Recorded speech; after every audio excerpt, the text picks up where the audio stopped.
今天嘅講題咧係信仰與遺傳，咁有種種原因令到我講呢個題目嘅，咁一陣間大家會知。咁主要嘅經文咧又係啦，我講到呢好多經文嘅，不過唔使太介意。我主要咧咁多經文就等大家咧睇到一啲故事嘅發展嗰個嘅連貫性咧，就喺當中咧可以領悟到一啲嘅信息。咁主要嘅經文咧就係記載喺列王紀下16章，咁有中意嘅可以自己打開聖經。或者咧，我一路嗰個投影片過嘅時候咧，你都可以睇到一啲我想大家留意嘅經文嘅。咁咧就更好嘅，你知道喺列王紀下16章至21章咧，你翻屋企咧就可以再睇啲細緻嘅故事。因為我咧就讀唔到太多，如果讀太多嘅時候咧，即係等於喺度讀5章嘅聖經咧，就大家會好眼瞓。咁咧就列王紀下第16章咧，就記載一個王。咁大家要你都知道咧，當時以色列地咧就分開北邊同南邊。咁北邊咧，我哋就咁叫以色列；南邊咧叫猶大。咁你就特別睇呢啲王嘅時候咧，就通常都叫以色列王、猶大王咁樣分。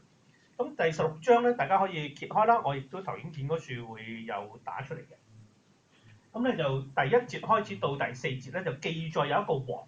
咁呢個王咧，嗱佢哋好得意嘅，即係記載嘅時候咧，就會話南邊嗰個王幾時登基啊？就係北邊嗰個王第幾年，咁嚟到等大家可以印證到。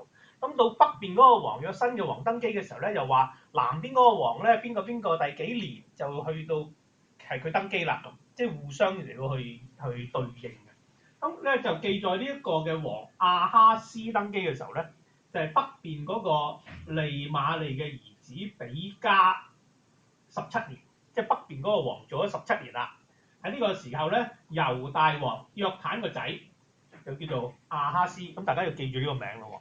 亞哈斯登基作王，咁簡單地講到啦，登基嘅時候20歲，喺耶路撒冷作王，做咗16年。嗱，仲要呢句啦，不像他祖大衛行耶和華他神眼中看為正的事。聖經記載好多呢啲嘅王咧，好重要嘅一個判語咧，就係話佢係行耶和華看為正嘅事，定係佢行耶和華看為惡嘅事。好清晰嘅，即係等於我哋睇預場片忠定奸咁。咁呢個咧，佢唔似得佢嘅列祖大衛，佢嘅祖先大衛就係行耶和華眼中看為正嘅，佢就唔似佢即係咩啊？反嗰面啦，卻效法以色列諸王，效法北邊嗰啲咁多個王所行嘅，又照着耶和華從以色列人面前趕出的外邦人所行可憎嘅事。神點解俾佢哋進入迦南地咧？就因為嗰笪地方嗰啲人咧，幾百年都唔悔改，做埋嗰啲事咧都係令到神憎厭嘅。嗰啲咩事啊？譬如話令到佢嘅兒子經火，就係嗰陣時啲人咧做一啲敬拜神嘅儀式嘅時候咧，會用啲火嚟到去喺上面經過，甚至乎燒一啲人嚟到去咁樣受苦咧，就覺得咁樣係得神喜悅嘅。咁但係呢個神唔中意㗎，唔應該行。但係佢就咁做。並在丘壇上，丘壇咧其實係指一啲山上邊咧，可能到咁上下咪有塊大石頭，哇好大啊咁樣。咁通常咧都係一嚿石頭好巨型嘅。咁佢哋咧就，咦呢個位好喎，我嚟喺嗰處咧獻祭，咁嗰啲就叫丘壇。山崗山上邊啦，各青翠樹下獻祭燒香。嗰棵樹哇大啲喎，梗係有啲特別嘢啦，咁又喺嗰度燒香。哇！呢棵樹又好啲喎，又喺嗰度燒香。即係總之喺個山上邊咧，即係不同嘅地方咧，都喺嗰啲地方嚟到燒香嚟到去獻祭嘅。佢就做埋呢啲嘢啦。咁呢啲嘢咧，要話係唔中意嘅。咁跟住再記載到去第10節咧，就話佢去打仗啊，去第啲地方去見到一啲嘢。佢去到北邊咧。去到北邊嗱，呢啲字我唔提，即係唔係我講嘅主題咧，有興趣翻嚟睇睇。去到北邊喺大馬色嗰處，以色列嘅地方，北邊嗰啲地方，見到佢哋有一座壇，可能嗰個壇咧係好靚、好宏偉、好啱使。佢就照住壇嘅規模樣式嘅作法畫咗個圖樣，送到祭司烏利亞手裏，即係佢嗰陣時去咗北邊啊嘛，畫張圖揾人送去南邊俾個祭司。咁個祭司咧就照着佢送嚟嗰個圖樣咧，建築咗一座壇。聖殿裏面本來都已經有壇㗎咯喎，佢而家做咗一座咁樣嘅壇。咁王咧喺大馬色翻嚟啦，見到呢個壇，就近前來喺壇上獻祭，燒燔祭、素祭、挑電祭、平安祭呢啲咁樣嘅血咧灑喺壇上。嗱，呢啲嘅祭咧全部都係神喺律法上邊叫佢哋獻嘅。不過佢就將呢一啲祭咧獻喺呢一個新造嘅壇上邊。原底嗰個耶和華面前嘅銅壇咧，就喺耶和華殿同埋新壇中間咧搬到新壇嘅北邊。嗰個嘅聖殿點樣起法、點樣鋪排法、啲嘢擺喺邊個位，係根據神向佢哋啟示嗰個會幕點樣擺法嚟到去做。聖經不斷咧都有提咧，就係話要按神所指示嘅樣式咧嚟到去做呢啲嘢。咁佢依家做一個新壇，可能設計精美好多、靚好多、實用好多、大好多，但係就將神嗰個壇咧搬走。咁呢個大家心裏面會知道啦，呢個啱唔啱神嘅心意咧？咁咧亞哈斯就仲講話早晨嘅燔祭、晚上嘅素祭、王嘅燔祭、素祭、平安祭、素祭、奠祭都要燒喺呢個大壇上邊，可能好用啦。不過佢又好得意喎，燔祭牲和平安祭牲嘅血都要灑喺呢個壇上邊，只是銅壇，即係呢個舊壇咧，我要用以求問耶和華。嗱，呢個人咧，你話佢完全唔求問耶和華，唔信耶和華，唔去向佢嚟到敬拜又唔係喎。不過佢又喺各個山崗丘壇上邊咧嚟到獻祭，又搬走咗神原底嗰個壇。嗱，呢個係咁樣嘅人嚟嘅。啊，咁佢可能為咗嗰個新壇更加好咧，就代替咗神嘅作法，話規定佢哋要點樣擺喺邊度嗰個壇。佢咧再之後咧10章18節咧喺個聖殿嗰處咧，又因為亞述王嘅緣故咧，將耶和華殿為安息日所蓋嘅廊子同埋王從外入殿的廊子挪移，圍繞耶和華的殿，即係將個聖殿嗰個建築咧又改。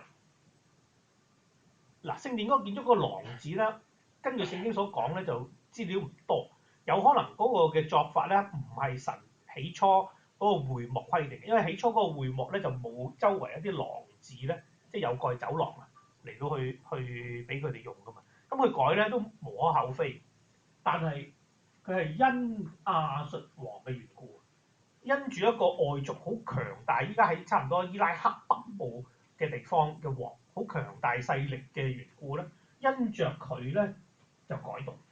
咁你見到呢個王咧，聖經好簡單咁樣記載佢咧係一個好王定一個惡嘅王啊？惡嘅王，神認為佢所做嘅事咧係違反咗神所喜歡。獻祭神話一定要喺聖殿嗰個壇上邊獻，佢咧就通山添，仲要咧揾到個新壇咧製作咗咧嚟到換咗神舊嗰個壇。不過咧又留翻嗰個壇話要求問下耶和華。所以咧，即係我哋講笑咧，就話神咧真係成日都俾啲人激到攤攤腰係嘛？究竟你想點啊？你去拜別神，你咪好好地去拜別神都唔鬼要你啦。咁你又話唔得，我哋要留翻個銅壇要求問下你，即係咁樣樣。所以聖經咧裏面咧形容咧人啊唔專一去敬拜耶和華咧，話呢啲係咩啊？係淫亂。所以咧神啟示人嗰個嘅夫妻制度咧好重要。一夫一妻喺呢個婚姻嘅裏面，喺呢個婚姻以外嗰啲咧就係叫淫亂㗎啦。神同人之間，你就係一個神，就係耶和華，你就要敬拜佢。你拜埋第二個就係淫亂，就係唔得。呢一個亞哈斯係咁樣嘅王。嗱，我哋再睇落去啦。我哋因為唔係主力睇亞哈斯，我哋咧要從一啲嘅聖經裏面咧一路發展咧，得出一啲結論嘅。咁咧到列王紀下17章咧就記載喺北邊嗰個嘅王咧嘅一啲嘅事蹟，因為到咗列王紀下17章咧係記載嗰個王咧，佢同北邊正係話亞述嗰個強大嘅國家咧，就之間嗰個關係越嚟越差。佢咧原底以色列北邊嗰個國咧就投靠呢個亞述王，臣服於佢。咁但係咧佢又臣服到咁上下，又唔臣服啊，又想起義反叛啊。咁所以咧亞述王咧就攻陷呢個以色列咧，將佢哋所有嘅人擄走咗去。咁咧係即係亡國啦，即係呢個以色列北國亡咗國。咁佢哋咁樣亡國咧係因為以色列人啊得罪咗嗰個領佢哋出埃及脫離法老王嘅手嗰個神，去敬拜別神。個精髓就係咁，神帶佢哋出埃及就係要佢哋敬拜呢個獨一嘅真神耶和華，佢哋就竟然去敬畏別神。嗱，佢哋所做嘅嘢咧好近似嘅。呢個以色列人暗中行不正嘅事，違背耶和華啦。喺佢所有嘅城邑，從瞭望台直到堅固城，周圍都係建築邱壇，喺各高崗上青翠樹下，仲要立啲柱像啊、木偶啊咁，整個公仔咧就都去拜佢，認為佢有啲法力。喺邱壇上燒香就效法耶和華喺佢哋面前趕出嗰啲外邦人，原底住迦南地嗰啲人，嗰啲嘅唔啱嘅地方，行惡事惹動耶和華嘅怒氣，侍奉偶像係耶和華警戒咗佢哋唔可以行。當時北國嗰啲人咧就不斷咁樣行，唔聽從啦，硬着頸項啦，不信服耶和華啦，離棄耶和華啦嘅誡命，又為佢哋自己鑄造咗兩個牛犢啦。北邊以色列國咧就鑄造咗兩個牛喺度咧，就認為嗰隻牛咧就係耶和華，去敬拜佢。咁呢個神就係話唔得，又立咗亞舍拉像咧，就係當地嗰啲嘅迦南人嘅神嚟，敬拜天上萬象，哇！見到星星、月亮、太陽又拜得一餐。巴力又係當地嘅一個神咧，主宰佢哋嗰啲收穫咧會豐富。佢哋咧就係唯利是圖，見到邊啲有利益，拜下呢個神豐收喎，拜下呢個神咧啲牛羊少啲死喎，哇！拜下呢個神咧可以生多啲仔女喎，拜下呢個神順利喎。嗱，佢哋就係咁啦。其實呢一啲咧，你細心諗下咧，同我哋今天咧好近似嘅啫。今天我哋嗰啲人咧冇亞舍拉冇巴力，佢哋咧可能會敬拜天上嘅萬象。不過有啲咩嘢係會令到佢哋順利啦，令到佢哋發財啦，令到佢哋有好處啦，人就會跟從。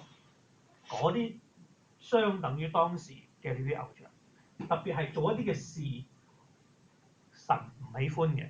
聖經裏面話俾你聽，嗰啲嘢係唔啱嘅，係違背咗一啲原則嘅。咁你都話，要生活啊嘛，要揾食啊嘛，要乜嘢啊嘛，好多理由嘅，偏俾自己。嗰啲咪一樣咯，相等於佢哋當日咁樣嘅做法。又使佢哋如果經火啦，就係一啲當時嘅宗教一啲嘅儀式啦、占卜啦、行法術啦。嗱，呢個聖經話咧，佢哋咁樣做咧係賣咗自己，行耶和華眼中係為惡嘅事，又係惹動佢嘅怒氣。所以點解耶和華大大發怒，要將佢哋從自己面前趕出去，將啲以色列人只剩下猶大一個支派。因為南邊嘅王咧有好多個咧都行耶和華眼中看為正嘅事，都聽神嘅話嘅。所以咧，耶和華喺呢個時候咧，將北國全部擄走晒，剩翻南邊猶大一個支派一個國。但係猶大人係點啊？其實都唔係好多嘅，睇下呢啲猶大人也不遵守耶和華他們神的誡命，隨從以色列人所立嘅規條。即係話其實神留低猶大唔係因為猶大非常之好啊，猶大都係唔好嘅，不過未輪到佢哋啊，即係仲可以忍下。所以咧趕出北國嘅時候咧，猶大人咧留翻喺度，但係呢度聖經講咧，佢哋其實都係唔掂。嗱，佢哋咁樣去敬拜呢啲其他嘅神咧，呢度咧就可圈可點。佢哋呢啲人咧又懼怕耶和華，佢哋唔係唔懼怕耶和華㗎，佢哋懼怕耶和華㗎，不過又侍奉自己嘅神，兩樣都要，即係等於亞哈斯咁樣咧。唔好等嗰個壇，我都要求問耶和華嘅咁。但係其他嗰啲神咧，佢又要拜，因為為佢帶嚟好處。呢啲人都係咁嘅，從何邦遷移就隨從何邦嘅風俗。去到嗰處咧，嗰啲人嘅風俗習慣係點樣樣咧？又跟從啦。所以咧喺今天咧，我哋咧呢個風俗咧再延伸長啲咧，就等於好似文化咁樣。依家咧喺基督教嘅裏面咧，好多時咧都會話個文化係咁啊嘛。特別咧一啲嘅教會好主張呢個將宗教本色化嗰啲咧，就話要隨從一啲地方嘅文化咧嚟到去調整嗰個嘅信仰咧，去適合佢哋。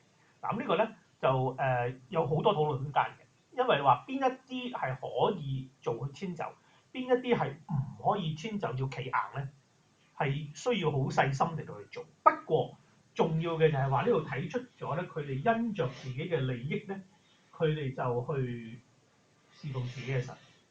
因着嗰啲嘅風俗習慣嘅影響咧，佢哋又去跟佢哋做埋。所以咧，我哋要好留心去跟從呢啲風俗啊文化嘅時候咧，唔一定係正確，可能咧係同聖經違反，係得罪咗神。咁呢個咧要留意呢個風俗。好啦。講咗當時嗰個宗教環境喎，大家都知道，哇，真係好離譜咯喎，係嘛？即係你睇到佢都應該擰頭㗎啦。跟住呢度再係講話佢哋唔聽從啦，按照佢嘅風俗啦，前後呼應咧，又再講多一次佢哋懼怕耶和華，又侍奉佢哋嘅偶像，係咁樣嘅情況。亞哈斯生咗個仔，呢個仔咧叫希西家。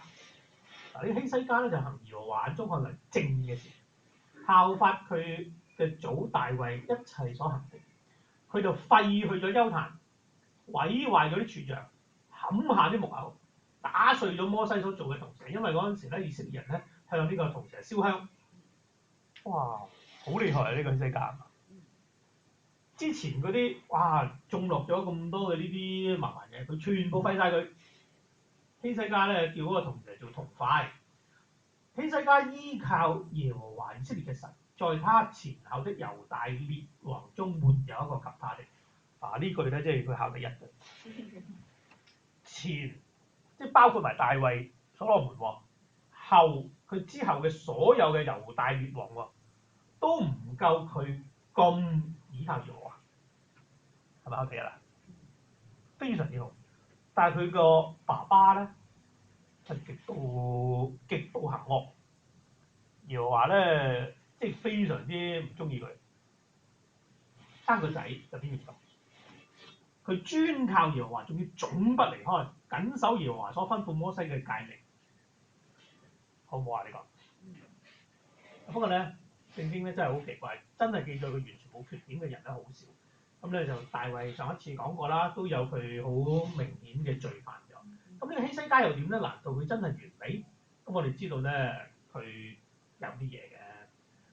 我哋再講多個經歷先，就係佢點樣倚靠耶和華。就係話當時咧，呢個亞述王咧好惡嘛，滅咗呢個以色列，咁咧殺到埋嚟。咁咧殺到埋嚟嘅時候咧，就用一啲好惡毒嘅説話咧嚟到辱罵呢一啲嘅猶大人，話你哋所信嗰個神邊得㗎？嗱，列國咁多人夠話佢哋自己嗰個神保護到佢咯，邊一個得啊？咪又係敗喺個亞述王嘅手下？你哋唔好倚靠耶和華啦，唔掂啦咁樣，即係咁嚟到辱罵佢哋。咁呢個希西家咧聽到之後，梗係心裏鼓聲啦。不過佢選擇咗一個好正確嘅方法，就係去祈禱，去耶和華嘅聖殿嗰度祈禱。佢話坐喺兩個基路伯上邊嘅耶和華，天下萬國嘅神，你創造咗天地，求你側耳而聽，求你擘大隻眼，你聽下呢個西拿基立打發使者嚟點樣辱罵永生神嘅説話。耶和華亞述王嘅諸王咁多個王，果然使列國和列國嘅地變為荒涼，好勁啊！殺晒所有嗰啲人係咁侵佔。將列國嘅神像都扔喺火裏面，因為佢哋唔係神啊嘛，嗰啲列國奉為神嘅神唔係神，所以咪咁咯。嗰啲係人手所做嘅，係木頭石頭，所以滅絕他。耶和華我們嘅神啊，現在求你救我們脫離亞述王嘅手，使天下萬國都知道唯獨你耶和華是神。嗱，呢個佢知道咧，唯獨耶和華先係嗰個神。嗰啲列國喺之前咧，俾亞述王打敗，嗰啲嘅神咧保護唔到佢，因為佢哋自己信奉嗰啲係假神嚟㗎，偶像、木頭、石頭嚟嘅啫嘛。但係耶和華咧係真神，求你依家咧救我哋出嚟。咁咧神咧就真係行咗一個非常大嘅神蹟。神就話俾你聽，好呢個亞述王咧，論到耶和華講論佢嘅話，呢個亞述王咧必不得來到這城。即係唔可以嚟到耶路撒冷㗎啦。佢有啲説射箭咧，就不得拿盾牌到城前，即係唔可以離啲説攻打嚟。咁長話短説咧，後邊個重要啦。佢咧神話：我為咗我僕人大衛嘅緣故咧，必保護拯救這城。當夜，耶和華嘅使者就出去喺亞述嘅營中殺咗185000人。呢個亞述王咧，你見到佢真係好多人喎。佢咧去辱罵猶大人嘅時候咧，佢話：你猶大人唔掂㗎，你打又唔夠我打啊！你啲神又唔係可以保護到你。佢話：我俾2000隻馬俾你哋，睇下你哋嗰邊夠唔夠人騎我嘅馬，明唔明啊？即係今天嘅一個形容詞就係全啊！佢人多馬多，嗱呢度死咗18萬啦，咁當佢19萬啦，好嘛？當佢留翻5000人走啦，當佢19萬啦。佢話：我俾2000隻馬俾你哋猶大人，睇下你夠唔夠人騎。即係話佢哋個國家弱到咁啊！真係能夠出嚟騎馬打仗嘅唔夠，2000人都唔夠，係咁樣嘅強弱懸殊底下，所以佢咪咁囂張咯。但係神嘅使者出去一晚就喺營中殺咗185000，清早一起嚟，通處都係屍體。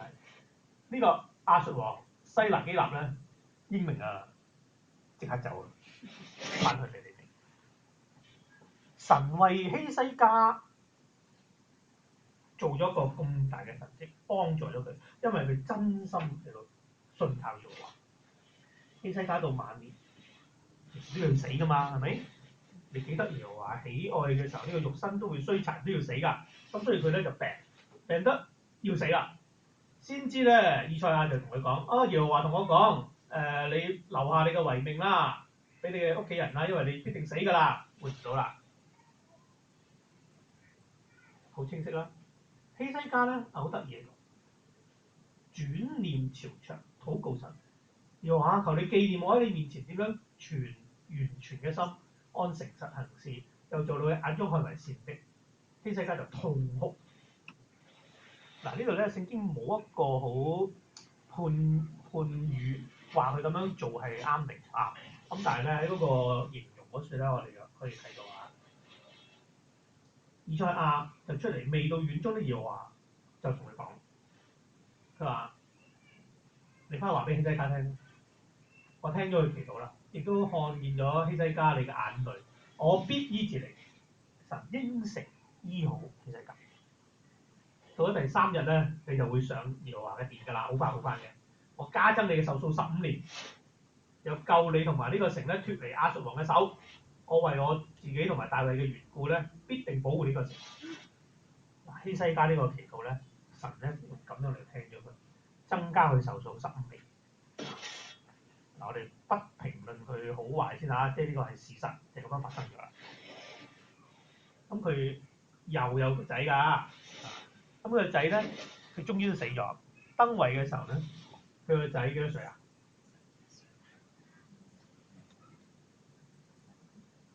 咁即係話呢個仔咧係喺佢呢一次得到醫治之後嗰15年之內生嘅。咁佢死嘅時候咧，呢個仔就12歲就登位。呢個仔登位咧，馬拿西叫做咗個55年。嗱，呢個馬拿西咧行下耶和華眼中看為惡的事。個阿爸咁好，點解個仔搞成咁？嗱，佢又效法耶和華喺以色列人面前趕出嘅外邦人所行可憎嘅事，即係重複之前嗰啲，重新建造希西家所毀壞嘅邱壇，又為巴力築個壇，又為亞舍拉做翻個像，反其道而行，效法以色列王亞哈，即係在之前一個好惡嘅王所行，又敬拜天上萬象，又喺耶和華眼中，耶和華嘅殿中築壇。耶和華指住呢個壇話：我必立我嘅名喺耶路撒冷嘅。咁佢咧就喺兩院中，又為天上嘅萬象又築壇。嗱，將聖殿咧原係一個敬拜神嘅地方咧，又整啲咁樣嘅嘢出嚟咧，喺神嘅聖殿裏面咧嚟到築壇。咁你話呢個係咪窮兇極惡啊？比佢個阿爺更惡啊？一樣啦，小兒之經火，仲觀兆啦、法術啦、交鬼啦、巫術啦，多行耶和華眼中看為惡事，惹動佢嘅怒氣，喺殿裏面雕刻亞舍拉像，即係嗰個偶像嘅像。咁咧呢度講啦，馬拿西呢個王引誘他們，引誘啲國民啦行惡，比起耶和華在以色列人面前所滅的列國更甚。又考第一啦呢個，惡嗰邊考第一啦，做好多呢啲真係好離譜嘅事情啊！嗱，咁我哋要睇嘅咧就係一連睇咗3代嘅人，係咪？亞哈斯、希西家、瑪拿西。咁你嘅感覺係點咧？梅花間竹喎，亞哈斯就惡，咁你個仔就好，咁咧跟住生個仔又惡。嗱，我想講嘅咧就係話，咁個阿爸行耶和華眼中看為惡，對個仔有咩影響啊？希西家行耶和華眼中看為正嘅事，咁對個仔有啲咩影響啊？咁你話係喎，即係拗頭咁，點解會咁嘅咧？咁點解佢唔跟阿爸嗰啲嘅做法咧？點解唔學唔到咧？唔通佢阿爸唔教佢？信仰好奇怪，係冇得遺傳。你可以教育，但係咧，你教都係盡你自己嘅本分嘅啫。佢未必咁樣嘅選擇。我唔相信希西家冇教下佢個仔，佢出咗世都仲有12年命啊嘛。咁點都教下佢啦，點都講下俾佢聽咧。耶和華喺佢作王嘅時候點樣幫助佢，佢哋點樣倚靠神嘅時候咧，神咧就令到佢哋順利等等，都會講噶嘛。咁點解呢個瑪拿西會咁樣選擇？係佢自己嘅事。以西結書18章咧，就將呢一個故事裡面所牽涉嘅一個好一個壞，一個好一個壞咧，講咗出嚟。唔知係唔係後來以西結咧，即係專登為呢3個王而寫嘅，因為佢冇講到啲王嘅名。以西結書嗰段咧，就大家翻去自己可以睇下，就正係講一個唔好嘅生個好嘅，好嘅生個唔好嘅，究竟會係點？咁佢就話一個人如果遵行我嘅律例，謹守我嘅典章啊，按誠實行事，即係好人啦嚇。簡單講，即係跟神所要去做嘅嘢而做啦，就必定存活嘅。即係必定存活，即係話神唔會令到佢滅亡啊咁啦，即係神會祝福佢啦，簡單。咁啦，呢度咧你睇個經文咧就係詳細啲講咧，就係呢個人如果生一個仔，咁呢個仔行一切可憎嘅事，咁佢就必要死亡。即係個阿爸係聽神話嘅就存活，個仔係行可憎嘅事嘅就要死亡，他的罪必歸到他身上。即係個阿爸同個仔喺呢個信仰上邊嘅選擇咧，冇遺傳，冇關係，唔會牽連到嘅。咁以西結書一開始呢一章嘅時候咧，就講述佢哋有一個嘅，大家如果睇有聖經去睇咧，就有一句嘅俗語啊。佢話咧就阿爸食咗個葡萄咧，就酸，令到個仔酸咁樣。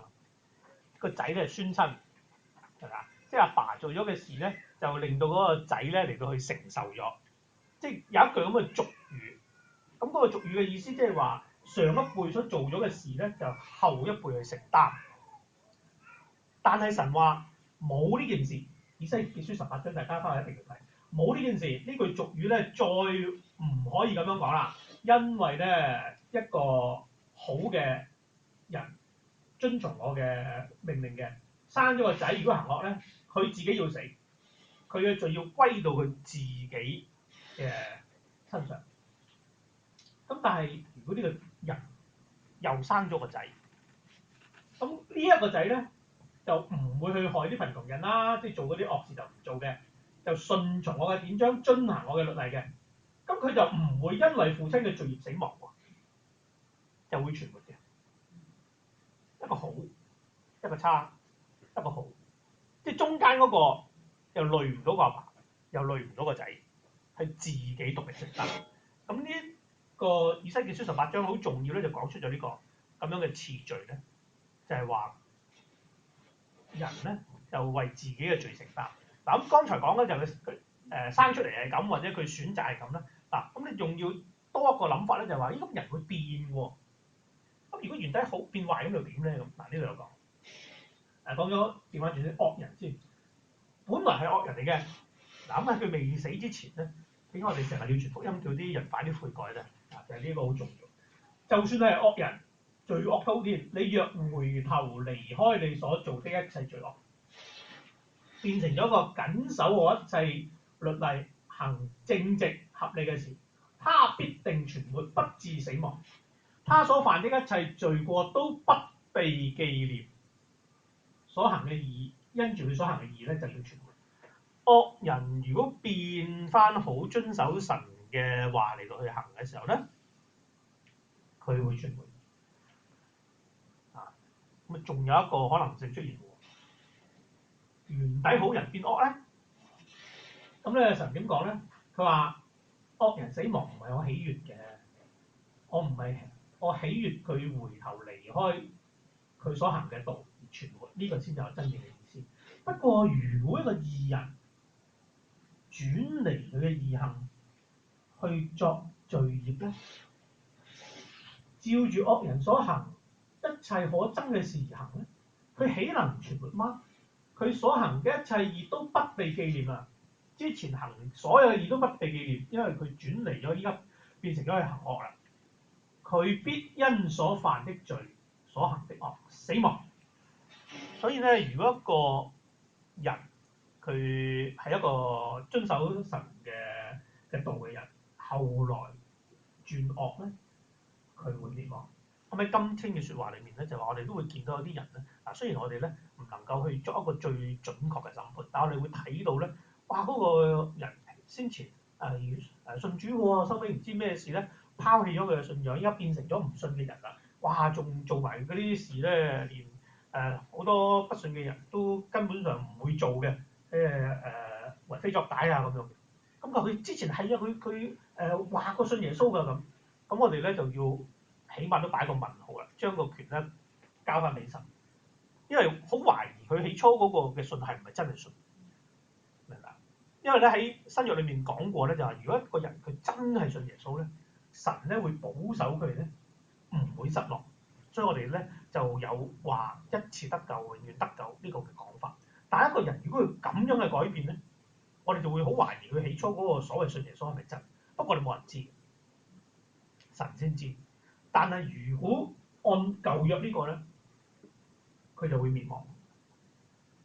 亦都另一個睇法就係，如果一個人真係信耶穌咧，唔會去到一個咁嘅地步，神必定會挽回佢，必定咧會有一啲嘅遭遇咧令到佢回頭。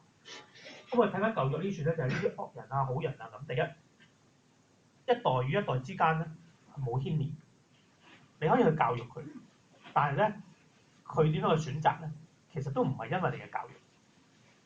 意思就係話，就算佢好好，你唔好喺神面前領功，因為嗰個唔係因為你教得佢好嘅，你盡咗你嘅責任嘅啫。佢唔好，你亦都唔使太過埋怨自己，你盡咗力教佢咧就得㗎啦。佢自己要負責啊，即係有啲人咧就喺教仔女啊嘅時候咧，就佢如果唔行佢嘅道啊，行得好遠啊、好壞啊咁樣，佢好埋怨自己。我哋聽過有啲牧師傳道人啦，即係佢哋自己嘅仔女都好壞啊咁，佢哋自己好埋怨自己。咁其實又唔使太過埋怨自己嘅。如果佢有盡個力咧去教育佢，佢都係咁嘅選擇咧，就冇辦法㗎啦。啊，好似呢幾個王咁樣，一個梅花間竹咁，佢哋各人咧係為佢哋自己嚟到負責。聖經話咧，神佢點啊？必按你們各人所行的審判你們。唔係因為你嘅祖宗係點樣，唔係因為你後來嘅子孫點樣樣，係因為你自己所行嘅，神按你自己所行嘅嚟到審判你。咁我哋要知道咧，就係話喺信仰上邊咧，冇呢個遺傳，亦都冇嗰個嘅影響咧，去俾你可以話以前嘅。點解我講呢個課題咧？就係話唔多唔少咧，就係你哋將會碰到一啲事情。即係等於好似我依家講咧，就好似等於出街成日都會食到熱氣嘢㗎啦，煲定啲涼茶咁咧。我依家啲煲係涼茶嚟嘅，因為你咧無可避免咧會食到啲熱氣嘅。就係話喺教會裏面咧，依家特別喺近代咧，心理學咧引入咗教會咧，造成一個好大嘅衝擊。嗱，心理學咧，我哋知道咧，當中有啲人咧讀過研究心理學，本身咧唔係一啲咩好大嘅創意嘅，即係佢係作為一個學科去研究啊，嚟到去應用啊，即係有佢嘅一定嘅地位同埋專業。但係咧，當教會覺得需要引用心理學入嚟教會裏面，先至能夠成傳到去幫助信徒解決一啲生活上、信仰上、心靈上嘅問題咧，咁就係問題啦。因為聖經話佢自己聖經咧已經足夠解決指引我哋人生各樣嘅問題，但係如果我哋覺得呢個聖經唔夠，需要引入呢一啲嘅技巧、呢一啲嘅知識嚟到去先至解決到，咁呢個係問題啦。呢個咧代表咗兩個問題，就係話第一，你唔睇聖經，你唔知道聖經講乜，你唔知道全本聖經講過啲咩嘢，所以你覺得唔夠，你唔睇咪唔夠咯，你都唔知。好啲，自閉咧就係你睇完晒啦，你都覺得唔夠，咁就弊啦，即係你唔信。聖經明明講過嗰句説話，話可以咁解決個問題嘅，你唔信，你要再去尋求第啲嘅方法。舊約有神俾你依靠，你話唔得，要拜埋巴力，等我啲嘢可以豐收啲，咁你咪拜埋巴力咯。要拜埋亞舍拉先至可以順利啲，咁咪拜埋亞舍拉咯。其實舊約同新約咧，我哋現今嘅生活咧，好多嘢好相似，好多嘅原則咧係擺落去咧，都可以俾我哋去反省到自己。心理學引入咗嚟嘅教會咧，我特別要講緊咧原生家庭，應該你會睇到一張嘅海報。原生家庭咧係心理學裏面嘅一門，咁佢咧就話咧，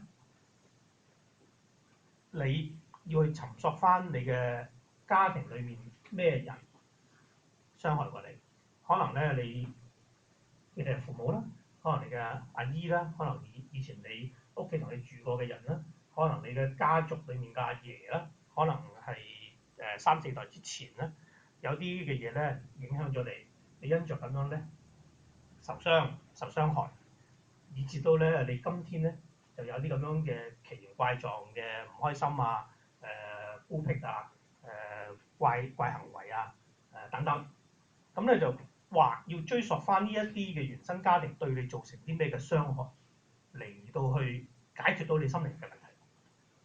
咁呢個咧就我只能夠講咧，我都客氣啲啦。冇聖經嘅支持，同聖經嘅講法唔同。咁更嚴重嘅咧就係話，有啲嘅講法咧就講到咧因為咧你以前咧咁樣嘅人傷害過你咧，你咧就要依家想像翻咧，你去翻到嗰個嘅環境。當日咧，譬如話你俾阿爸毒打，咁你咧就去到嗰個環境，諗翻個細路仔俾阿爸毒打，跟住諗咧嗱，耶穌咧依家出現攬住你，安慰咗你咁樣，咁咧你就解決咗呢個問題啦。嗱，呢個冇聖經嘅支持，我哋根據聖經所教導我哋嘅信仰咧，唔係咁樣。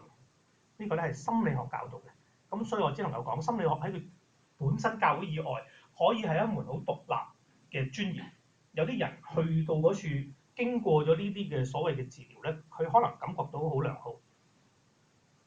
但係喺教會裏面係唔係可以代替到我哋從聖經裏面所學到嘅教訓，神所同我哋講嘅嘢咧？我哋要小心呢個。所以咧碰到呢一啲嘅時候咧，大家要起碼謹慎，唔好照單全收，翻去睇多你哋嘅聖經，聖經點樣講？咁我咧就揀咗幾節嘅聖經咧，就可以俾大家睇到嗰個嘅方向咧，大概係點。羅馬書話到審判嘅日子咧，我哋各人必要將自己嘅事喺神面前説明。意思即係話我哋個個人要為自己負責。你自己有啲咩嘅行為，你自己有啲咩嘅決定過，你向神嚟到講翻出嚟。向神負責你自己嘅行為，你自己嘅決定。嗱，好重要啦！我講呢個咧，就係話人咧唔係因着你嘅遭遇嚟到受審判。你嘅遭遇可以好坎坷，你嘅遭遇咧可以好悲慘，可以咧係地底泥，可以咧係非常之差。神審判你唔係按你嘅遭遇，係按你嘅決定同你嘅行為。你喺咁樣嘅遭遇咁樣嘅環境裏面，你點樣選擇跟隨神咧？啲人就話好差，神話叫我哋唔好辱罵人，我唔辱罵佢，神叫我忍耐，我忍耐。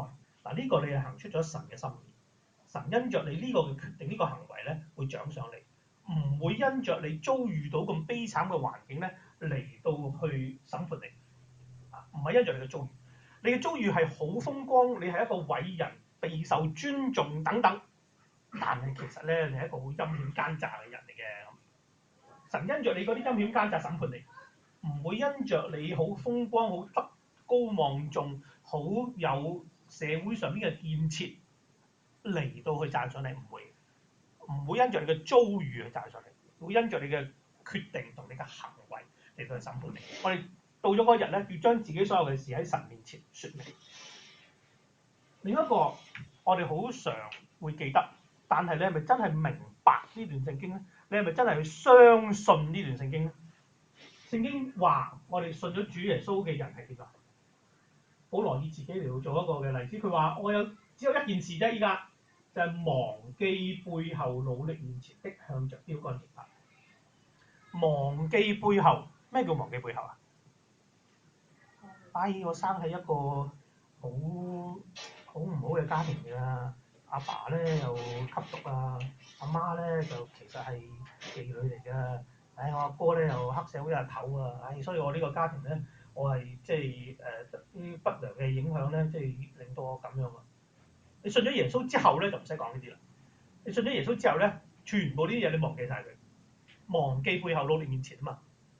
你之前嘅遭遇嘅經歷，你屋企係點？你阿爸係點？你阿爺係點？你細個遭受過啲咩嘅毒打逼迫？忘記背後嘛？咁你有冇忘記背後？你又搏命將佢挖翻佢出嚟，我諗，我其實真係好慘㗎，喺個咁嘅家庭長大啊，自細俾人虐待㗎，我好慘啊！慘咗幾廿年都仲係慘，信咗耶穌都仲係慘，咁呢個就唔啱聖經，係嘛？仲有一節更加明顯嘅，若有人在基督裏，原底唔信主，信咗主啦，咪在基督裏咯。